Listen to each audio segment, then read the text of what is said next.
अस्सलाम वालेकुम। मैं मोहम्मद आसिम और आपको अपने YouTube channel E knowledge by Asim में खुशामदीद कहता हूँ। आज की वीडियो में हम आपको बैंक प्रॉफिट की टैक्सेशन का मुकम्मल तरीका बताएंगे। इसलिए हमारी इल्तमास है कि आप इस वीडियो को आखिर तक देखिएगा। मुझे यकीन है कि इस वीडियो को आखिर तक देखने के बाद आप अपनी टैक्स रिटर्न जिसमें बैंक प्रॉफिट के पोर्शन को बगैर किसी टैक्स कंसल्टेंट की मदद से खुद डील कर सकते हैं। इस वीडियो में 3 टॉपिक्स डिस्कस होंगे। नंबर 1, बैंक प्रॉफिट या प्रॉफिट ऑन डेट क्या चीज है। नंबर 2, बैंक प्रॉफिट पे विद होल्डिंग टैक्स कितना है। और थर्ड और इम्पोर्टेंट टॉपिक ये है कि आप बैंक प्रॉफिट को अपने इनकम टैक्स रिटर्न 2023 में कैसे। किसी भी बैंक का बिजनेस उसके डिपॉजिट्स के ऊपर बेस कर रहा होता है। किसी भी बैंक के पास जितने ज्यादा से ज्यादा डिपॉजिट्स होंगे उसका बिजनेस उतना ही तरक्की करेगा। अपने अकाउंट होल्डर्स को इनकरेज करने के लिए कि वो ज्यादा से ज्यादा डिपॉजिट्स बैंक के साथ मेंटेन रखें, तो बैंक्स जो है अपने अकाउंट होल्डर्स को प्रॉफिट ऑफर करते हैं। ये प्रॉफिट अकाउंट होल्डर को कैश या चेक के थ्रू नहीं दिया जाता, बल्कि उनके अकाउंट में क्रेडिट किया जाता है। बाज़ बैंक्स डेली बेसिस पे भी प्रॉफिट देते हैं, इसी तरह मंथली बेसिस पे भी और क्वार्टरली बेसिस पे भी। जो भी बैंक प्रॉफिट आपको देगा वो आपके अकाउंट में क्रेडिट साइड के ऊपर या डिपॉजिट साइड के ऊपर अपीयर होगा और उसके साथ नरेशन में लिखा होगा प्रॉफिट। इसी तरह बैंक की जिम्मेदारी है कि वो जब भी किसी अकाउंट होल्डर को प्रॉफिट दे तो गवर्नमेंट के मुकर्रर करदा रेट के ऊपर उससे एडवांस टैक्स की कटौती करे, और बैंक आपको प्रॉफिट देने के फौरन बाद ही ये कटौती आपके प्रॉफिट आपके बैलेंस से कर देंगे, और ये जितनी भी आपकी डिडक्शन होगी वो डेबिट या विड्रॉल साइड के ऊपर अपीयर होगी और साथ नरेशन में मेंशन होगा टैक्स ऑन प्रॉफिट। अगर आप अपना प्रॉफिट कैलकुलेट करना चाहते हैं तो अपनी बैंक स्टेटमेंट की क्रेडिट साइड के ऊपर जहां जहां भी आपके पास बैंक प्रॉफिट फ्रॉम बैंक आ रहा हो उन सबको जमा कर लें, तो आपको पूरे साल का प्रॉफिट जो है वो कैलकुलेट कर सकेंगे। और इसी तरह डेबिट साइड पे जहां जहां टैक्स ऑन प्रॉफिट आ रहा हो उन सबको जमा कर लें, तो आपको पता चल जाएगा कि आपके अकाउंट से प्रॉफिट के ऊपर टैक्स कितना डिडक्ट हुआ है। इसके अलावा माली साल मुकम्मल होने पर आप बैंक को अप्रोच करें और उससे अपना टैक्स सर्टिफिकेट हासिल कर लें। बैंक आपको एक टैक्स सर्टिफिकेट इशू करेगा जिसमें वो बताएगा कि उसने आपके अकाउंट से कितना जो है वो प्रॉफिट के ऊपर टैक्स काटा है और कितना आपको प्रॉफिट दिया है। आजकल बाज़ औक़ात बैंक आपको टैक्स सर्टिफिकेट तो इशू कर देते हैं लेकिन उस पर प्रॉफिट का इंतराज नहीं करते, लेकिन आप खुद भी ये प्रॉफिट कैलकुलेट कर सकते हैं। उसका तरीका ये है कि आपके पास जो भी टैक्स जो है वो उसमें मेंशन है, अगर आप फाइलर हैं तो उस टैक्स को 100 से मल्टीप्लाई करके 15 से डिवाइड करें तो आपके पास प्रॉफिट की अमाउंट आ जाएगी। और अगर आप नॉन फाइलर हैं तो आप उसी टैक्स की अमाउंट को 100 से मल्टीप्लाई करके 30 से डिवाइड करें तो आपके पास प्रॉफिट की अमाउंट आ जाएगी। बैंक जब भी अकाउंट होल्डर के अकाउंट में प्रॉफिट क्रेडिट करेगा तो साथ ही सामने दिए गए रेट्स के ऊपर टैक्स डिडक्ट करेगा और उसको अकाउंट होल्डर के अकाउंट से माइनस कर देगा। इस टैक्स का रेट है फाइलर के लिए 15% और नॉन फाइलर के लिए 30%। यानी अगर फर्ज करें बैंक दो मुख्तलिफ लोगों को 1-1 लाख रुपए प्रॉफिट पे करता है, जिसमें से एक शख्स फाइलर है, तो फाइलर के अकाउंट में वो 15% डिडक्ट करने के बाद 15,000 रुपये डिडक्ट कर देगा। इसी तरह दूसरा शख्स जो नॉन फाइलर है और उसे भी बैंक ने 1 लाख रुपए प्रॉफिट पे किया है, तो उसके अकाउंट से 30% के हिसाब से 30,000 रुपये बैंक उसके अकाउंट से डिडक्ट करेगा और गवर्नमेंट को जमा करवा देगा। अब आते हैं हम रिटर्न के आखिरी हिस्से की तरफ, जिसमें हम देखेंगे कि बैंक से हासिल होने वाले प्रॉफिट को आप अपनी इनकम टैक्स रिटर्न 2023 में कैसे शो करेंगे। तो आइए चलते हैं रिटर्न की तरफ। अब यहाँ सबसे पहले आप ये देखेंगे कि आपने 1 साल के अंदर जितना भी टोटल बैंक प्रॉफिट हासिल किया है, चाहे वो एक अकाउंट से हो या मल्टीपल अकाउंट से, उन सब का टोटल जो प्रॉफिट है वो 5 मिलियन से ज्यादा है या कम है। अगर ये प्रॉफिट 5 मिलियन से ज्यादा है तो इसकी टैक्स ट्रीटमेंट मुख्तलिफ होगी, और अगर ये प्रॉफिट 5 मिलियन या उससे कम है तो उसकी टैक्स ट्रीटमेंट। गूगल में FPR लिखेंगे, आयरस पे क्लिक करेंगे, यूजर नेम और पासवर्ड मांगा जाएगा, वो एंटर करें और इस तरह आपके पास आयरस का नया जो वर्जन है वो खुल जाएगा। डिक्लेरेशन में आए, रिटर्न स्टेटमेंट्स पे जाना है और normal tax return individual year आप एंटर करेंगे यहाँ पे 2023, और इस तरह ये एक कंटिन्यू पे क्लिक करेंगे तो इस तरह रिटर्न आपके सामने ओपन हो जाएगी। इंपोर्ट प्रीवियस को लास्ट में क्लिक करें, इससे लास्ट ईयर का डाटा यहाँ पे शो हो जाएगा और आपकी पोस्ट डाटा एंट्री जो है वो कम हो जाएगी। ये अब हमने डिटेल बनाई है प्रॉफिट्स की, जिसमें 2-3 सपोज ये किया गया है कि एक पर्सन है जो 2-3 बैंक अकाउंट से प्रॉफिट ले रहा है। ये केस नंबर 1 है जिसमें टोटल जो प्रॉफिट है उसकी अमाउंट जो है वो 5 मिलियन से ज़्यादा है। तो इसमें आप ये पहले इनकम सैलरी इनकम का डाटा डाला हुआ है, इसको फ़िलहाल डिलीट कर दें और कैलकुलेट का बटन दबाने से रिटर्न आपकी जो है वो फ्रेश हो जाएगी। सेव भी करते रहें साथ साथ। आप यहाँ पे मुख्तलिफ आइकन्स आपको नज़र आ रहे हैं। अब इसमें हम जाएंगे अदर सोर्सेज में। अगर प्रॉफिट की अमाउंट 5 मिलियन से ज़्यादा है तो हम यहाँ पे अदर सोर्सेज में जाएंगे, क्लिक करेंगे। ये रिसीट्स एंड डिडक्शंस का इसको क्लिक करें। ये यहाँ पे profit debt if amount under section 7B exceeds 5 million, तो हमारी अमाउंट 5 मिलियन से ज़्यादा है प्रॉफिट की, तो यहाँ पे एंटर करेंगे। इसको कॉपी पेस्ट कर लें या मैनुअल एंटर कर लें। यहाँ पे ला के एंटर करें और कैलकुलेट का बटन दबाएं। कैलकुलेट का बटन दबाने से ये है कि आपके रिटर्न डाटा जो ऑटोमेटिकली कैलकुलेट हो जाएगा। और यहाँ पर टैक्स चार्जेबल पे आ जाएं। यहाँ पे फाइनल कंप्यूटेशन में आएंगे और कंप्यूटेशन में अगर आप कैलकुलेट करेंगे तो ये आपको इस वक्त टोटल इस प्रॉफिट के ऊपर जो टोटल टैक्स है वो दिखा देगा। लेकिन आप मुकम्मल तौर पर सिस्टम के ऊपर रिलाई ना करें, क्योंकि सिस्टम में कोई बग भी हो सकता है। इसको एक दफ़ा मैनुअली चेक कर लेते हैं कि क्या वाकई कैलकुलेशन में भी यही बनता है। यहाँ पे हमने स्लैब रेट्स लिखे हुए हैं, वो इनको अनहाइड करते हैं। अनहाइड किया। अब ये देखें 5.7 मिलियन का प्रॉफिट है, तो ये 4 to 6 मिलियन की कैटेगरी में फॉल करेगा। तो 4 मिलियन के ऊपर जो टैक्स है वो 6,80,000 है, और जो एक्सीडिंग अमाउंट होगी 4 मिलियन से उसके ऊपर 32.5 है। यहाँ पर आप इनकम में 4 मिलियन माइनस मेंशन करें और टैक्स में 6,80,000। अब टोटल जो प्रॉफिट है उसमें से ये 4 मिलियन माइनस कर दें तो बाकी जो प्रॉफिट बचेगा इसके ऊपर 32.5%। 32 मल्टीप्लाई 32 डिवाइड बाय 100 एंटर करें। यहाँ पे ये 1243898। इस तरह सिस्टम के प्रॉफिट को एक दफ़ा चेक लाजमी कर लें, क्योंकि बाद सिस्टम में कोई बग होता है जिसकी वजह से अमाउंट सही कैलकुलेट नहीं होती, और आप अगर चेक किए बगैर आगे प्रोसीड करेंगे तो आप अमाउंट को जो है वो गलत पेमेंट कर देंगे, जिससे आपको माली नुकसान का सामना करना पड़ सकता है। अब इसके ऊपर एडवांस जो है वो प्रॉफिट या विदहोल्डिंग टैक्स भी कट चुका है, उसको भी एंटर करें। एडजस्टेबल टैक्सेस में आएंगे। यहाँ पे आप सर्च कर दें profit on debt. Profit on debt, ये देखिए 2 प्रॉफिट ऑन डेट आ रहे हैं। तो आप profit on debt under section 151 at the rate of 15%, filer के ऊपर 15% है। तो आप यहाँ पे आएंगे और यहाँ पे आके जो आपको पहले कॉलम में जो आपको टोटल रिसीट्स हैं ये हैं 5, जो टोटल प्रॉफिट रिसीव हुआ है इसको दोबारा एंटर, एक दफ़ा आपने वहाँ पे एंटर करना है और एक दफ़ा यहाँ पे भी एंटर करना है। यहाँ पे प्रॉफिट आप एंटर करेंगे और उसके बाद ये 5735 इस प्रॉफिट अमाउंट को आप एंटर करेंगे।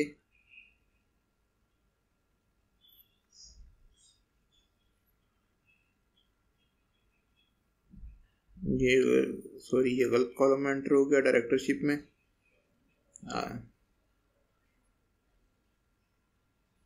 इसको यहाँ से डिलीट करते हैं। जो इसके ऊपर आपने टैक्स पे किया या जो आपका एडवांस टैक्स कटा है 15% के हिसाब से, वो ये टैक्स कलेक्टेड और डिडक्टेड वाले कॉलम में एंटर करेंगे और कैलकुलेट का बटन दबाएंगे। सेव भी करते जाएं साथ साथ, ताकि आपकी जो डाटा एंट्री है वो ज़ाया ना हो।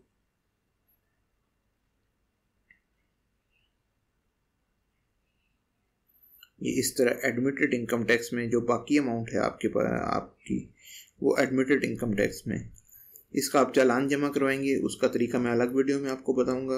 और जब आप चालान जमा करवा लेंगे और पेमेंट कर देंगे तो यहाँ अनक्लेम पेमेंट में आएगी।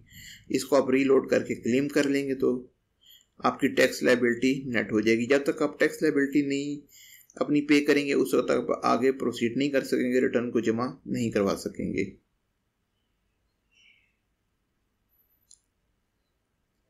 अब कुछ थोड़ा सा आपको वेल्थ स्टेटमेंट के बारे में बता दूं। बाकी तो आपको वेल्थ स्टेटमेंट के बारे में पिछली वीडियो में बता चुका हूं, लेकिन इसमें कुछ थोड़ी सी चेंजेस होंगी कि आपने जो इनकम है उसको कहाँ शो करना है वो मैं आपको बता देता हूँ।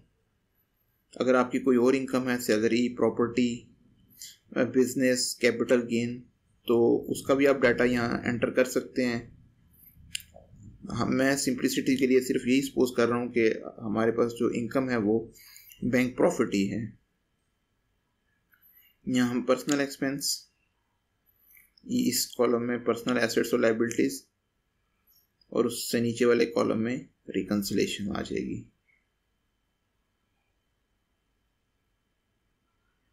ये वो डाटा है जो पिछले साल एंटर हुआ था और इंपोर्ट करने से इस साल एज इट इज हो गया। अगर इसमें कोई चेंज है तो हम उस अमाउंट को चेंज कर लेंगे।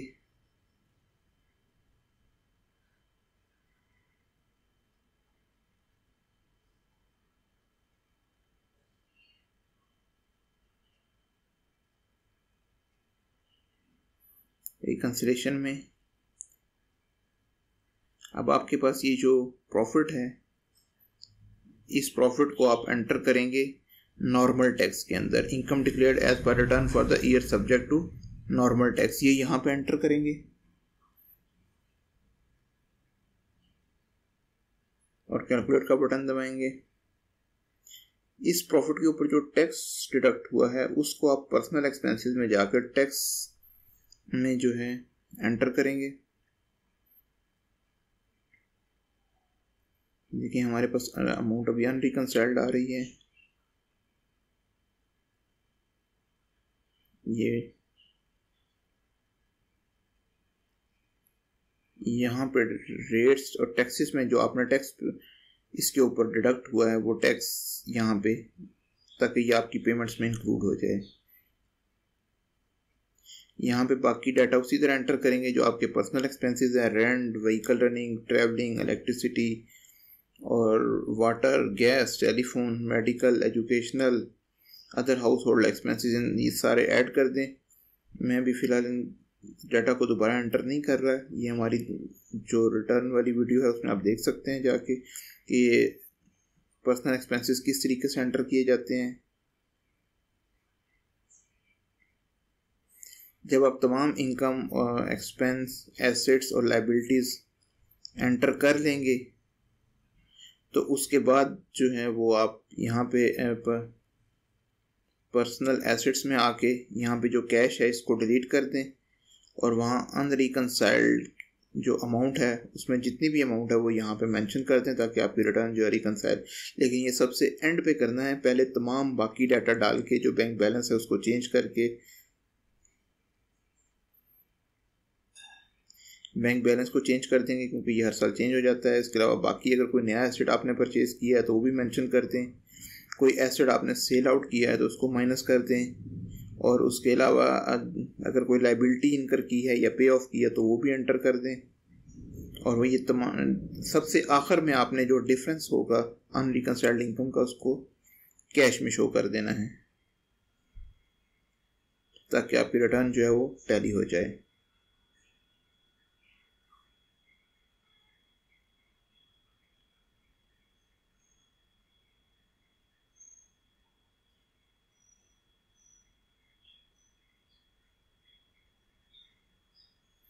ये है मेथड।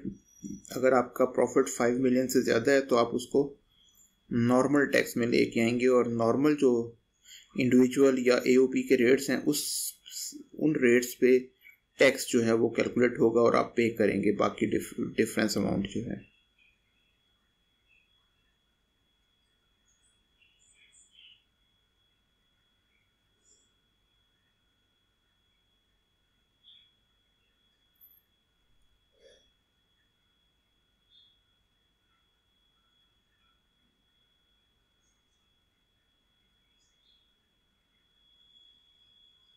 इस तरीके यहाँ पे आप रिटर्न को जो है वो रिटर्न को आप हमेशा जब भी इसमें डिफरेंस आ रहा हो तमाम एसेट लायबिलिटीज एंटर करने के बाद जो बाकी जो अनरिकनसाइल्ड अमाउंट है उसको कैश में शो कर दें, या कोई बॉन्ड्स वगैरह उसमें शो कर सकते हैं आप, लेकिन कोशिश करें कि नॉर्मली इसको जो है वो कैश में ही शो किया जाए।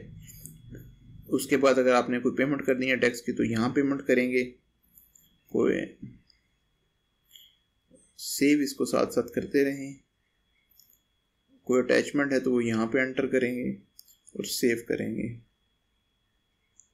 जब आप सबमिट पे क्लिक करेंगे तो आपसे डिजिटल सिग्नेचर मांगे जाएंगे, जो 4 डिजिट डिजिटल सिग्नेचर है वो आप एंटर करेंगे और उसके बाद इसको सबमिट कर देंगे रिटर्न को। लेकिन ये मैंने आपको समझाने के लिए किया है। अब हम दूसरा केस देखेंगे जिसमें हमारी अगर प्रॉफिट इनकम 5 मिलियन से कम है तो उस सूरत में क्या होगा। तो यहाँ से एक अमाउंट डिलीट कर लेते हैं ताकि ये अमाउंट जो है वो 5 मिलियन से कम हो जाए। इस अमाउंट और प्रॉफिट और इसके ऊपर टैक्स को डिलीट करेंगे। अब ये देखें 5 मिलियन से कम हो गई इनकम। अब पुराना वाला डाटा जो है उसको डिलीट कर देता हूँ मैं। यहाँ पे जो भी पुराना डाटा है उसको डिलीट कर दें।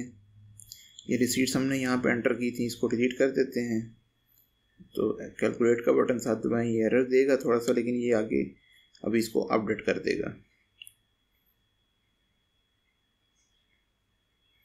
इसी तरह जो हमने टैक्स उसके ऊपर कैलकुलेट किया था, जो हमने यहाँ पे एडजस्टेबल टैक्स में एंटर किया था, उसको भी डिलीट कर दें। यहाँ पे एडजस्टेबल टैक्स में आए, यहाँ पे जो हमने टैक्स एंटर किया था इसको भी डिलीट कर दें और इस जो प्रॉफिट की अमाउंट थी उसको भी डिलीट कर दें।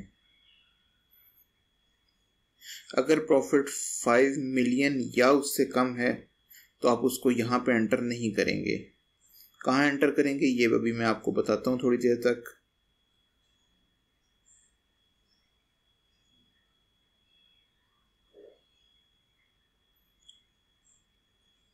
ये फाइनल फिक्स्ड मिनिमम ये आपको नजर आ रहा है, इसको आप क्लिक करें और क्योंकि ये फाइनल टैक्स होता है इसके ऊपर, यहाँ पे आप इसको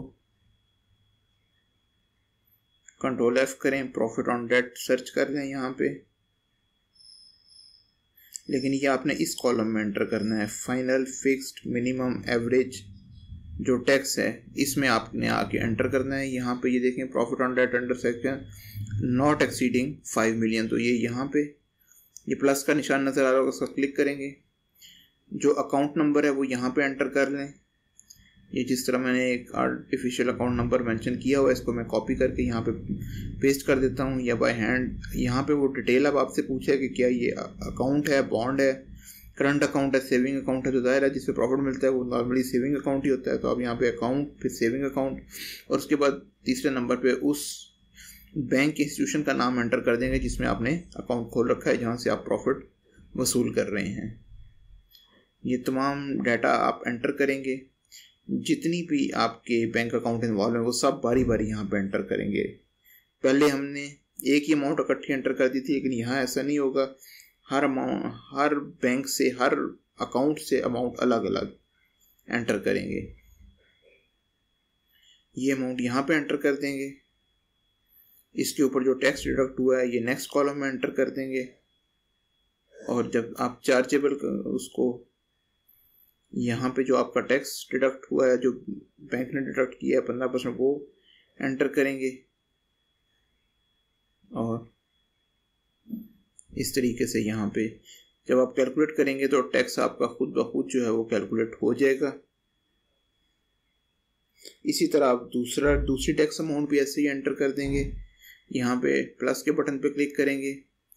ये IBN नंबर ये आपकी चेकबुक पे मेंशन होता है नॉर्मली, वहाँ से आप देख सकते हैं नीचे। इसके बाद वही डिटेल दोबारा यहाँ पे नए अकाउंट की, यानी कि ये अकाउंट है किस बैंक में है, और ये तमाम इंफॉर्मेशन यहाँ पे जो है वो एंटर करेंगे। नंबर 1 अकाउंट आप एंटर करेंगे। नंबर 2 आप करेंगे जी सेविंग क्योंकि सेविंग अकाउंट पे ही प्रॉफिट मिलता है। और नंबर 3 जो भी बैंक का नाम है वो यहाँ पे आप जो है वो मेंशन कर देंगे। सबमिट करेंगे, ये ऐड हो जाएगा। यहाँ पे आप जो है वो पहले वाले कॉलम में प्रॉफिट की अमाउंट और दूसरे वाले में टैक्स की अमाउंट एंटर करेंगे जो टैक्स डिडक्ट हुआ है। कैलकुलेट करेंगे तो सिस्टम इसका टैक्स जो है वो कैलकुलेट कर लेगा। जितना टैक्स नॉर्मली 15% डिडक्ट होता है, और अगर आपका 15% डिडक्ट है तो आपकी मजीद कोई इनकम नहीं है तो आपकी कोई लाइबिलिटी अराइज नहीं होगी।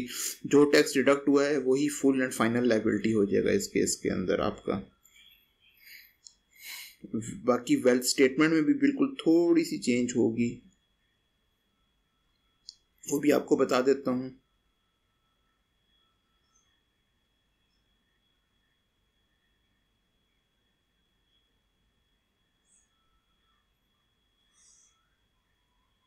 यहाँ पे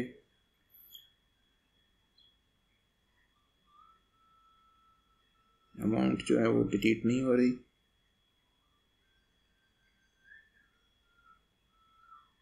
वेल्थ स्टेटमेंट पे आप आएंगे, टैक्स चार्जेबल पे आएंगे, पेमेंट्स, यहाँ पे एक दफ़ा इसको दोबारा डिलीट करके देख लेते हैं कि शायद ये डिलीट हो जाए।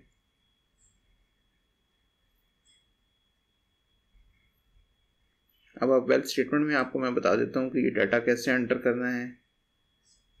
अब आपने जो प्रॉफिट है इस केस के अंदर, ये आपने थर्ड जो कॉलम है जिसमें लिखा हुआ है कि ये यहाँ से कॉपी करूँगा, और ये जहाँ पे सब्जेक्ट टू फाइनल और फिक्स टैक्स, यहाँ पे आके आप डाटा एंटर करेंगे।